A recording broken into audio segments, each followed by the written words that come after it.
Hello, I just want to let you know that I'm putting out an album of spoken word. It's from a lucid dream I had in 2020. There's a bit of music underneath it, but I basically put it out as a podcast in 2020. I didn't know what I was doing, but technologically it doesn't bother me. But now I've managed to break it up into easy listening sections, and I'm putting it out like a spoken word album. There's a bit of music with it, but it was a very vivid dream, and I found it on a hard drive, and I've been finding lots of stuff on this hard drive. It's called Concentric Circles, and I hope you enjoy it. Alright, lots of love. Bye.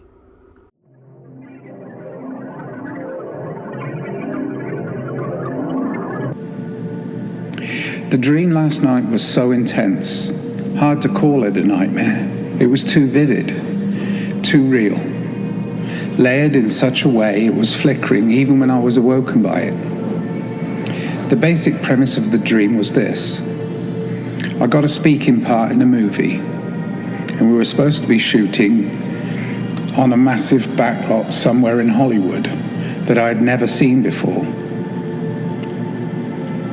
The long winding drive up the hill made me a bit car sick. The massive circular parking lot that could easily fit 1,000 cars was entirely empty. I kind of knew or guessed that I was in a dream. I sensed it, but didn't acknowledge it. I parked very close to a building that was nestled in the hillside. I saw that there was one huge door with a number stenciled on it. As I walked towards it, I looked up above the building. I could see only clouds and blue skies. Before me was a huge elephant door with the number 11 on it, and to the right of the giant door was a normal-sized door with a flashing red light above it. A thought flashed through my mind as I saw it. Why didn't I notice this from my car? I turned slowly round and looked back. The car park was empty. It was also at a weird angle, so I could also see all of it. Almost like I had walked downhill towards the stage door. I blinked hard and fast, trying to make sense of this, then somehow found my eyes pulled towards the flashing red light. As I shook my head to stop focusing on the light, I looked right and noticed how the building was curved. Way off to my right was another huge door, and the number stenciled on it was, I think, 20. I quickly turned my head left. I could make out another door at the edge of the curved building. It was hard to focus, but I think it was 10. Instinctively, I reached for the handle of the small door as the red light stopped flashing and tugged it hard towards me. My eyes adjusted a little and I stepped into a small room with the door opposite. A single bare light bulb swayed a little as I pushed open the other door. I stood for a moment and patted the left side of my chest with my right hand, checking for the notepad I had inside my grey tweed jacket. I looked down past my charcoal trousers, and more out of habit than need, I rubbed the toes of my brown brogue shoes against the back of each trouser leg. I was only vaguely aware of it, but these clothes were sent to me to wear for the part I was to play in the movie.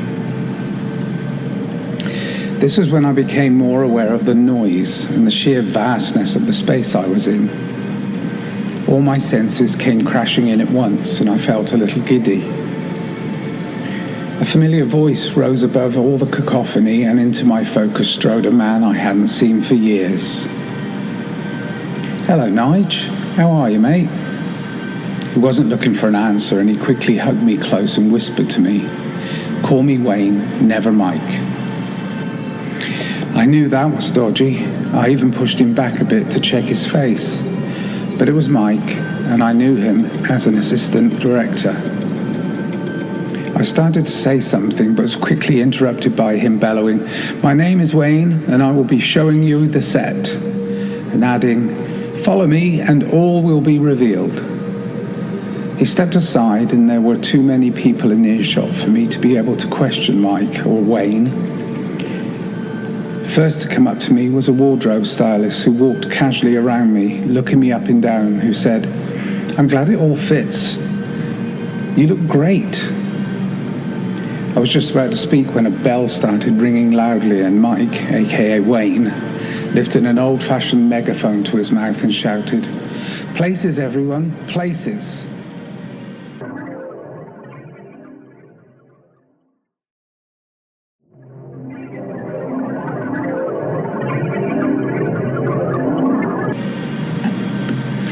The massive crew of camera operators, grips, lighting technicians, electricians, set dressers, and production assistants scurried into place as the lights on this gigantic stage dimmed. Briefly, my vision flickered intensely, and I was staring at a slowly rotating ceiling fan. Somehow I was led in bed. The fan started to speed up and slow down like there was a power surge. I tried to sit up, but my head was too heavy. I think I passed out. A single spotlight pierced the darkness, and the hiss of a smoke machine was the only sound. I stood rigid and silent as my eyes adjusted to the shaft of smoky light, and I blinked rapidly to focus. Stepping boldly into the beam was a large man dressed in beige or grey shirt, jodhpurs, a pith helmet, and patent leather oxblood riding boots. He looked to all intents and purposes like a cartoon version of a film director. Descending on a cable above him was a microphone, like they used to use in boxing matches. He reached out and pulled it to his heavily mustached mouth and announced like a sporting commentator, "Ladies and gentlemen, I am your director." The clatter of what sounded like 1,000 feet running into place broke up his flow, and he span round with a huge arm-waving gesture and boomed, "These, ladies and gentlemen, are your very own willing victims." The lights went from the director and switched to floodlights on a crowd of people in striped uniforms. There were at least 100 people stood in lines of about 10 facing us. I must have pulled a weird face gesture because Mike Wayne very quickly and quietly sprang out of the almost darkness and stood right in front of me. With his eyes wide and wild, he raised his hand in front of my face with a wagging finger. I felt like a small child being chastised. I was thinking to myself, what the fuck is going on? And then a crack, like a whip but louder, almost burst my eardrum. The dull thud of a body hitting the floor rapidly followed. I put my hands to my ears as it went again and again. I started to cower and tried to turn away. My instinct was to run for the door, but the wall behind me was in pitch darkness. Mike Wayne put one arm around my shoulder and squeezed hard whilst bellowing through the megaphone, "Cut and back to one, everybody." His eyes darted towards me and he flashed them wide as a second warning. Surrounded by crew and feeling very uneasy, Mike said loudly, "Make up, let's get our star ready," and pulled me away towards the side of the stage. As soon as we were away from anyone who could hear, he said in a whispered and rushed voice, "Don't show any emotion and don't question anything you see or hear," adding quickly and loudly, "Like I said before, all will be revealed soon, very soon." He quickly turned away from me, marching away through the crowd of workers towards the bright lights of the stage. I looked around myself and I realized I was alone. Sure, I could see what was all around me, hundreds of people all rushing about and more film equipment than I ever seen in one place. I could hear voices and lots of noise. I could smell all sorts of things. Wood shavings, chemical smells, and a faint hint of rubber burning.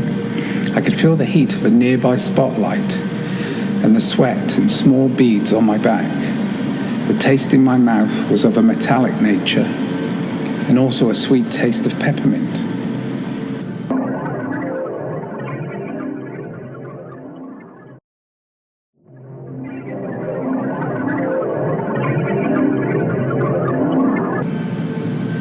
The ceiling fan was now spinning way too fast. I felt sick.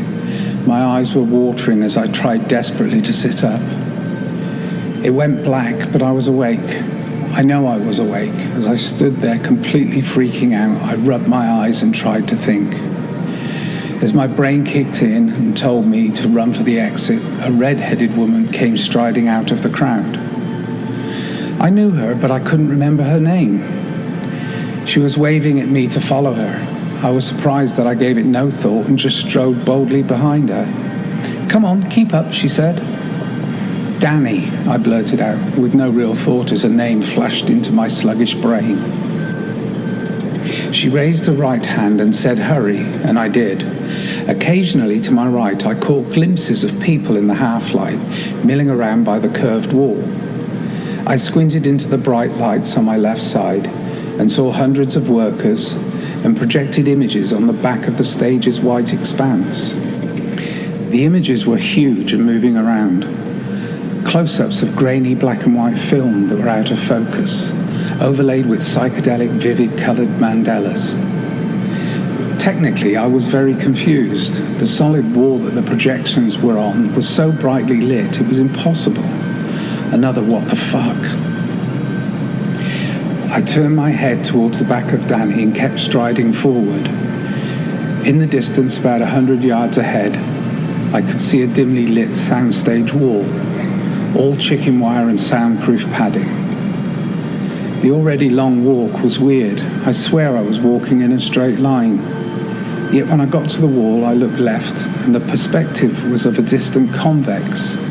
To my right, the huge concave curve that I remembered from being outside.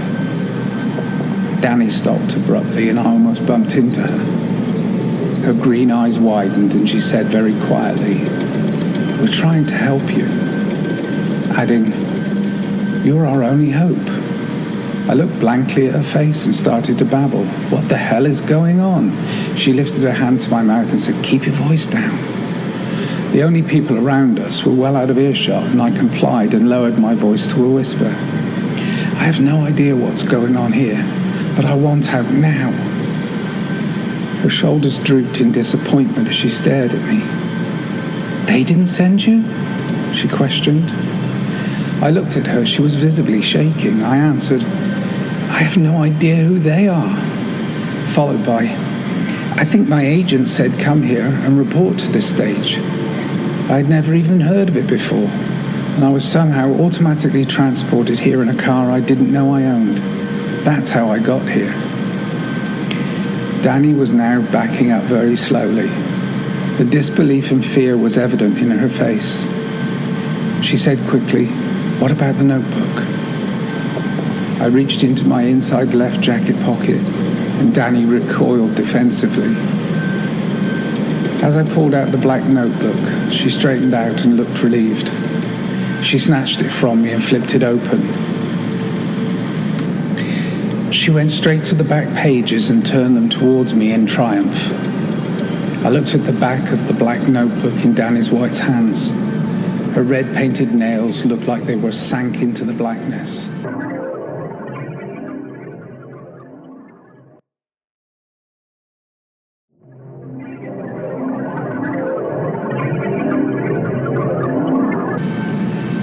I felt dizzy and I started blinking furiously to stop it.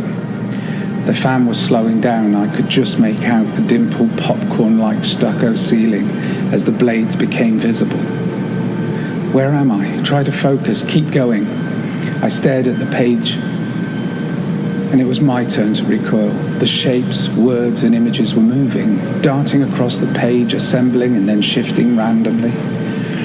I stood rigid, put both hands over my face and screamed. I knew it was a scream as I even felt it in my throat, but there was no sound. I shouted aloud, "Stop! Make it stop!" But nothing audible was happening. I was totally freaked out and I looked away from the book's swirling images at Danny, and she was laughing nervously. I must have passed out, but I really don't know. All I know is I'm now strapped to a chair and gagged.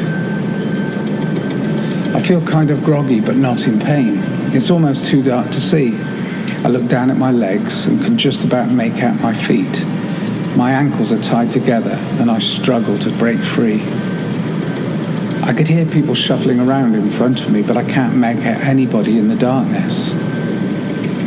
I stop struggling and strain my hearing, trying desperately to make out the muffled voices.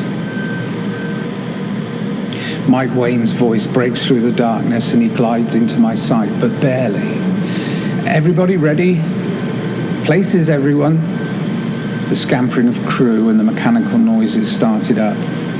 Mike Wayne stood right in front of me, gesturing frantically in a mime way, with one hand poking at the left side of his chest. I knew he had the notebook. He looked pleased that he had it, and I felt utterly confused. As I stared back at Mike, I was thinking frantically, my mind racing at top speed. I need time to process. Too late. A huge mechanical switch cracked and a beam of light shot onto me and almost blinded me. Mike's voice boomed, "Action!" as he backed away into the shadows and disappeared from my sight. A voice from the shadows shouted, "Rolling!" And I sat upright, eyes blinking. There was little movement I could make against the crude way I was tied to the chair, and I struggled with all my might. The chair seemed fixed in place. I tried to throw myself backwards, forwards, and sideways, but nothing. I wriggled about, but I could hardly move. I grunted like a pig as I tried in vain to scream through the gag. It was useless. I stopped and was sat breathing heavily when I noticed in my peripheral vision, slightly to my right and a little behind me, a figure appear. I struggled to make focus. It was a small female figure dressed as a clown. Full white face makeup, pointy hat, oversized mismatched suit, and huge clown shoes. How did I know it was a female? I just did. She had one arm behind her back and the other arm extended in front of her, miming at an imaginary audience to shush. She clown walked round me a couple of times, each time keeping what she was hiding behind her back and away from me. She stopped directly behind me. I could hear her shushing everyone, and I held my breath. It went eerily silent for about 5 seconds. Then a huge gasp came from the unseen audience. Obviously, she revealed what she had from behind her back. I was petrified and my eyes tried desperately to see.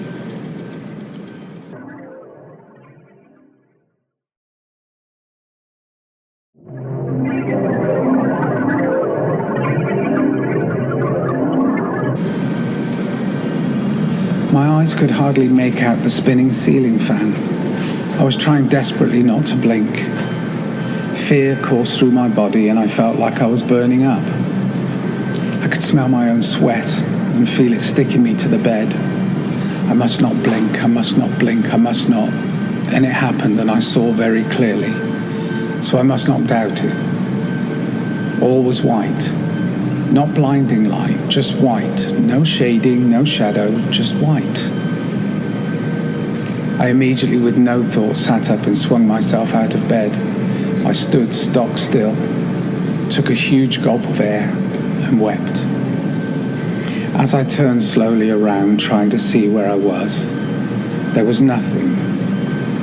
Not just normal nothingness, but absolute nothing. Not a single thing. At first, whilst drying my tears with the back of my hands, I felt anxious, almost panic-stricken.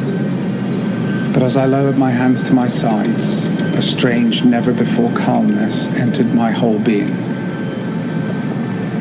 I was barefoot, wearing a long white overshirt, tied around the waist with a white rope that glowed a little. There was a white pouch to my right side hanging from the rope. At this stage, I felt less calm and more myself. More thoughts started coalescing in my mind. though they were not the questioning thoughts that usually clog my thinking. I started walking and faintly hearing distant music, voices singing, like a choir in a huge cathedral far away. My feet fell as normal, and I was definitely walking, but where was I going? That was the first questioning thought. I answered it out loud, which surprised me. Round in circles. The second question was quick to follow. Do you think that's wise? Instinctively, I answered with no thought. No, but it's good exercise. The third question was a doozy. What's in that pouch? Before I could answer or even think, my right hand slammed onto the pouch and I gripped it with all my strength. Again, the voice in my head. What's in the pouch? Quietly I answered. My voice was shaky. None of your business. I felt my pace slightly increase and looked over my left shoulder. The anxiety was coming back, and I started to walk very fast. My heart was pounding. I looked all around, still nothing. I was feeling my feet land on something. I knew there was something other than me. The earth beneath my feet. Even if it was white and indistinct from anything, I wasn't running in the air. My brain was processing so fast I'd felt giddy. Okay, I got it. I stopped and stood absolutely still, eased myself down onto the floor and sat cross-legged. I made my breathing shallow, slowed my heart rate, and I cleared my racing brain as quickly as possible.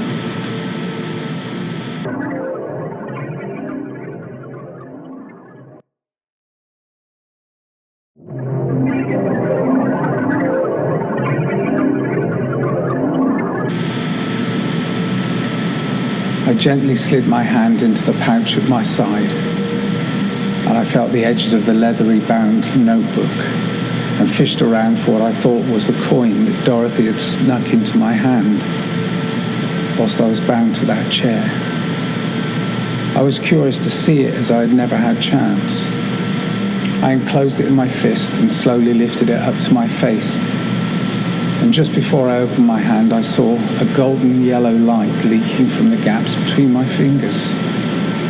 I squeezed my fist tight and blocked most of the golden glow and felt a slight but very fast vibration from it. I opened my hand and widened my eyes. Whiteout. Elevated thoughts. I remembered seeing somewhere, though I can't remember where, maybe when I went to Spain that once, a huge white horse being trained to dance. As I sat in this ancient golden chariot wearing clothes akin to a 1950s American gangster, my mind was racing for the breed of horse I was seeing. The handler was wearing a brown monk's robe and sandals. He was very gently putting a harness on this majestic beast. His nostrils were snorting, and clearly he was very excited. As I surveyed the horse's beauty and strength, I suddenly remembered and blurted out loud, "Lipizzana." The monk, groom, turned his head towards me and said in a heavy Spanish accent, "No, sir, he is Aztec stallion." I pondered for a moment and taking my surroundings more completely. The stage is filled with rustic props from almost every historical era. Giant Easter Island statues, the facades of thatched barns, Civil War cannons, Roman temples, marble arches spanned by bridges so they look like aqueducts, grey industrial factories belching smoke, and in the distance, across the green rolling hills, are covered in ugly, disproportionately sized pylons, and the nodding oil pumps that looked like dipping ducks.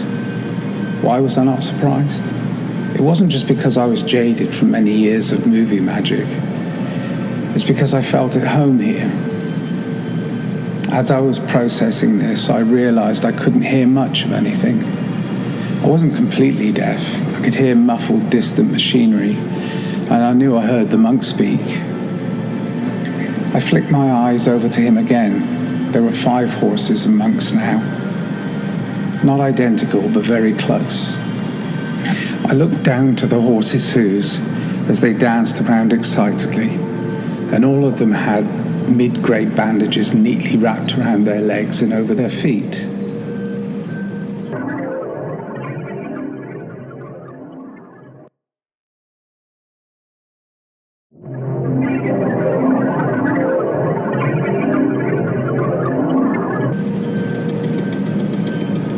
Aside from the monks, who were busy with the task of harnessing the beautiful steeds, there were hundreds, maybe thousands of other actors milling around, but mostly just sitting or standing around. Some were in uniforms from all the wars I could remember from history books, right back through time. The largest grouping I could make out was a horde of Mongolians on horseback, way off on the foothills to my right. They looked completely out of place next to the huge red and white hooped chimney stacks of a nearby power plant. No more so than the samurai warriors I saw chatting outside the facade of a neon-signed 1950s diner and soda store. The buzzing and crackling sounds of what seemed like an old radio being tuned in was very loud, and because it was so quiet before, it startled everyone. Then the loud sound of electrical switches being thrown open. I craned my eyes upward, and out of the pitch blackness that was circular above all of us came pins of light. It looked as though the lights were getting bigger, but the mechanical noises I heard sounded like they were being lowered on pulleys.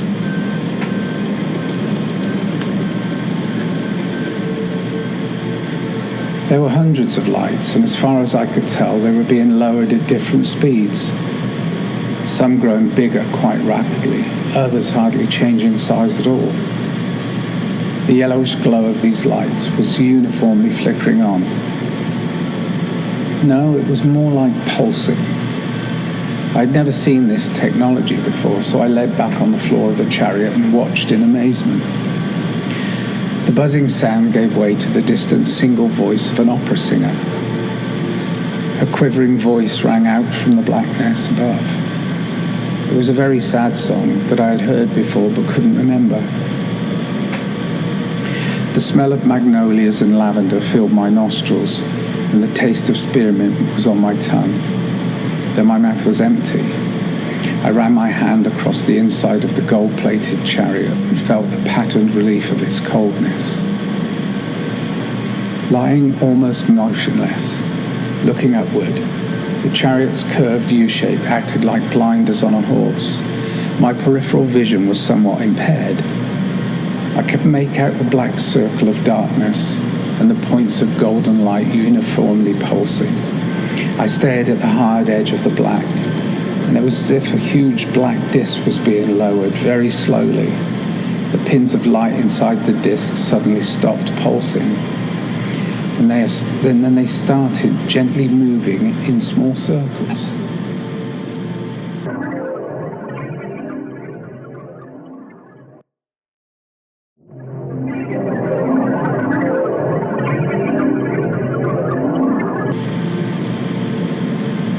Of the 100 or so lights dancing in circles above me in the black disc, 3 of them were getting much bigger and not spinning in small circles. They were equal distance from each other and formed the points of a perfect triangle. Why I tapped my hand at the precise moment against the top left inside pocket of my jacket, I have no idea. The lights went out in perfect time with my tap. Apart from the 3 that had formed the triangle's points. I tapped a second time and the lights came on. They were in perfect straight lines dotted between the 3 larger gold points. "Places, everyone. Let's get this show on the road," Mike announced through the tinny, distorted megaphone. The opera singer's voice faded out and a low rumbling sound faded in. The accompanying noises of machines started up, and people scurrying into place didn't shift me from my peaceful place. I led there mesmerized, almost hypnotized by the giant black disc slowly descending over my whole field of vision. The triangles of lights doubled in intensity, and slowly the triangle seemed to rotate clockwise. It was the chariot that was moving. A monk was rotating the harness poles towards the other monks, who were stood there with their magnificent horses. I sat up, stayed quiet and hidden, listening to the monks whispering to each other as they tethered the 5 steeds to the chariot. I could barely make out any words, and secondly, they were in Spanish, so I had to decipher them through my crude memory of a language I learned as a small child. One of them said, "No está listo." Then he got a reply, "Tiene que está listo." I played it back in my head a few times before I worked it out. He's not ready, and he has to be. As I sat leaning against the inside of the vehicle, hugging my knees to my chest, I felt like a child, a lonely and somewhat scared child trapped inside a man's body. I started to cry. Huge tears dropped from my eyes and I started sobbing openly. A monk stepped into the chariot and grabbed the reins, and the shout went out, "Action! We're rolling!" I tried to stand, but the horses lunged forward and I fell from the back of the chariot as it galloped away. Lying on my back, tears still running down my cheeks, I watched as the black disc with the triangle of lights ascended into the sky. I sat up and smiled, looked around me at the chaos and screamed like a banshee. "Now! Run! They're gone! Run for the exits! Get out now!" As everyone started running and screaming, I just sat there calmly, and slowly I lowered my head. In my lap was the open notebook, blank pages of pure empty whiteness. I lifted my gaze from the book and saw in the distance 5 figures. Against the white expanse surrounding me, they looked grey and tall, and their robes were similar to mine. They moved with almost no movement, not floating, but without effort. I quickly looked back down at the open book, and the triangle was spinning in the center of the concentric circles. I opened my hand slowly, anticipating the bright light from it. It had a faint glow, but the black disc of what looked like stone did not blind me this time. Etched on its surface and slightly raised was what looked like a sun symbol. I gently laid the disc over the center circle. It fit perfectly. I pushed it down a little and it vibrated. The writing in all the other circles just disappeared. I picked up the disc, popped it into my mouth and swallowed it. Just before I passed out, I looked up and the grey hooded faces looked down. I could tell they were angry.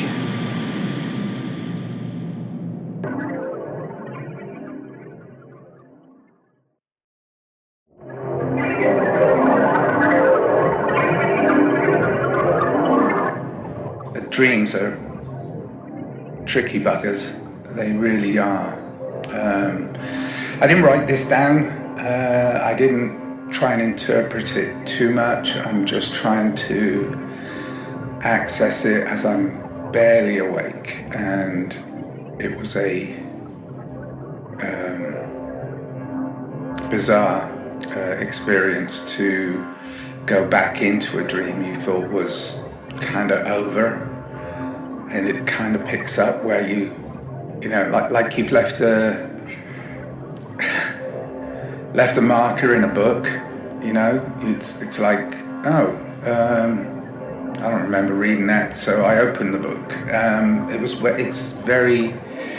Anyway, the reason I'm doing this is to take it away from the nice way I've interpreted concentric circles level 1, which was to write it down, go through an awful lot of reimagining it and making it easy to listen to. This isn't so easy to listen to because I'm rambling. I don't like rambling unless it's for my own benefit, and that's really why I'm doing this now. The reason I'm going live with it because I have no idea how to decipher some of the imagery that's coming into my sleeping mind. I say I have no idea. Of course I have an idea, but whatever it is, I just want to get it out there.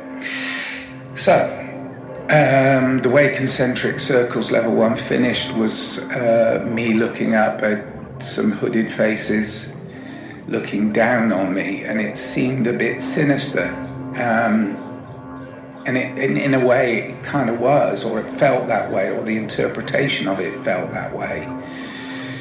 But I went back into the dream last night. At that point, I was in this white expanse. I have no idea where I was. I was laid on my back, and I was looking up, and the faces were there, but I couldn't make them out. Shadowy, inside hoods, dark hoods.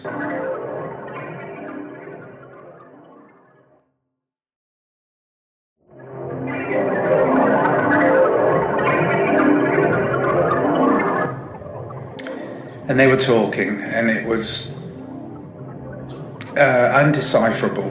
I mean, I don't speak any other language except English, or let's make a joke now. I'm going to insert joke. American, Australian, Canadian. I don't speak any other languages. And this one was something I found to be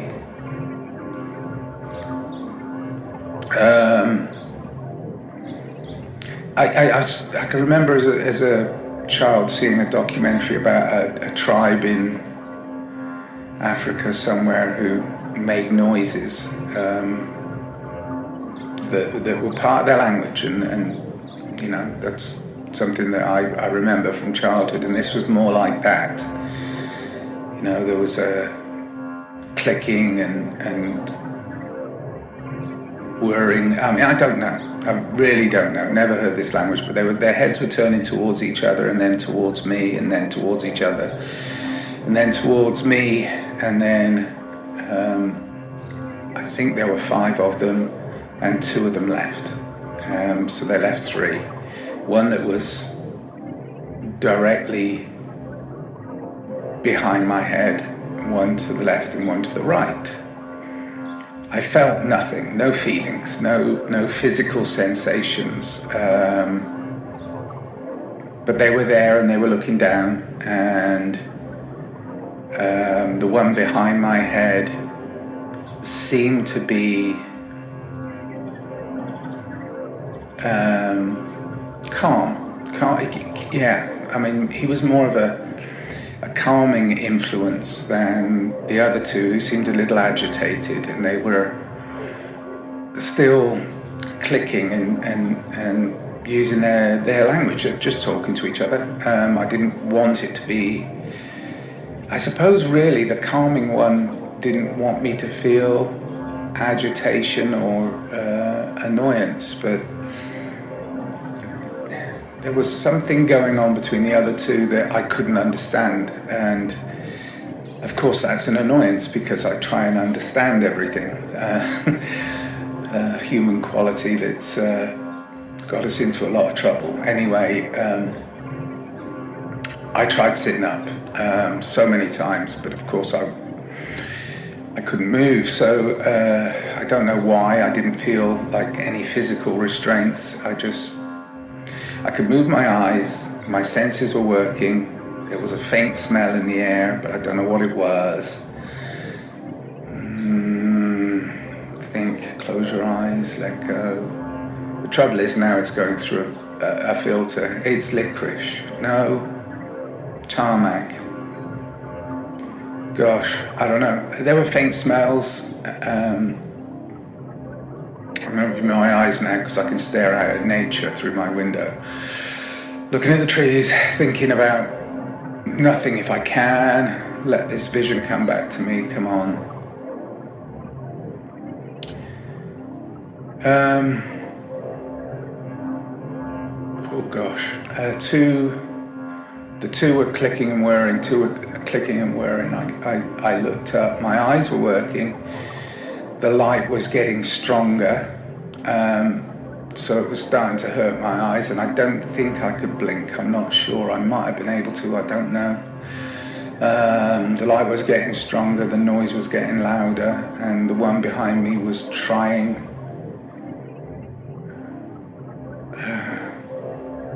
to calm me. I don't know how. It just felt like he wanted to calm me down.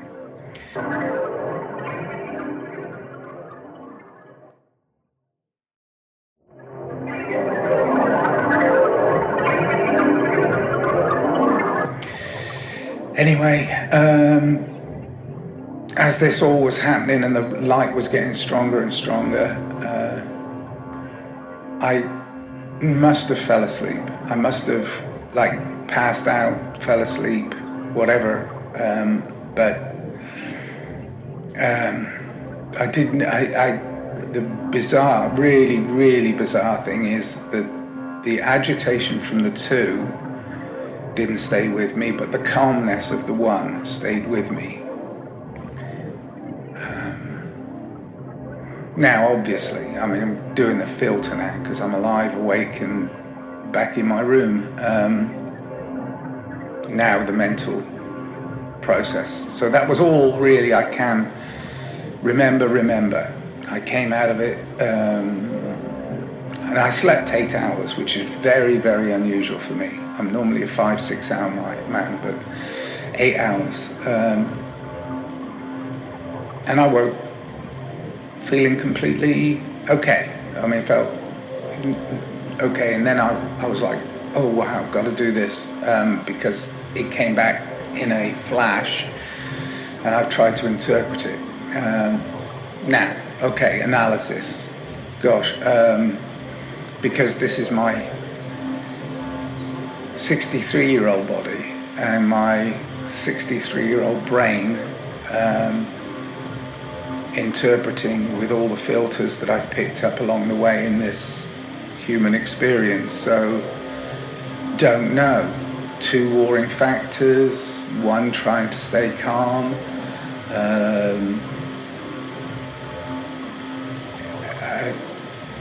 Is this something that's a scenario from my childhood, my parents fighting and me trying to not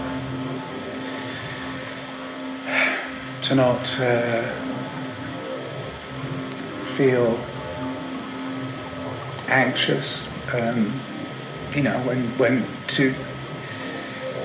When a child witnesses its parents fighting, it gets anxious, it becomes filtered. So is that the interpretation of this dream? Is it outside of me, or is it inside of me? Who knows? Am I creating some sort of standoff between rival factions in the real world, and recognizing that I have to go towards a more calm and peaceful place?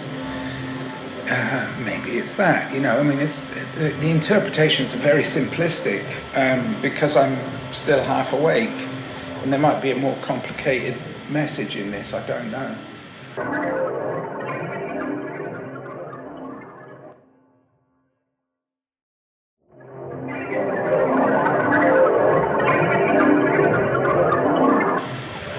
Maybe nothing, maybe just a dream.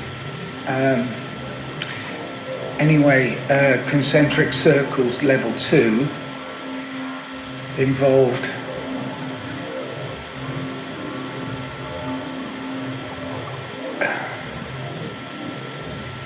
five shadowy figures turning in, eventually going down to 3 shadowy figures, one of whom was very calm. The other 2 seemed very agitated, and I was led, motionless, looking up at them. I couldn't make out their faces. The interpretation, I don't know. If I go back into the dream, and I must admit now I built up a bit of anxiety, about it, which I don't want. So I'm going to try and meditate for love and peace, and as I do every day, I might take a walk in nature. Whatever it is in me, I feel I have to do this. So I love everybody. Everybody should be acting out of love, kindness, and peace right now. And if they're not, disassociate yourself. Because this is not a time for war. This is not a time for conflict. This is a time for love. This is a time for peace. I don't know. That's not part of the dream. That's just an interpretation. Oh, first gulp of coffee. Sorry to ramble, but that was just something I needed to get off my chest. Tuesday, May 19th, 8:58. Wow, not a very long one, but I hope it's interesting for anybody that bothers to listen to this. Maybe they'll listen to it later, but I just felt I had to do it. All right, maybe for me, maybe it's for me to remember. That's what I started this whole thing off as. Me to listen to me. Okay. Cheers.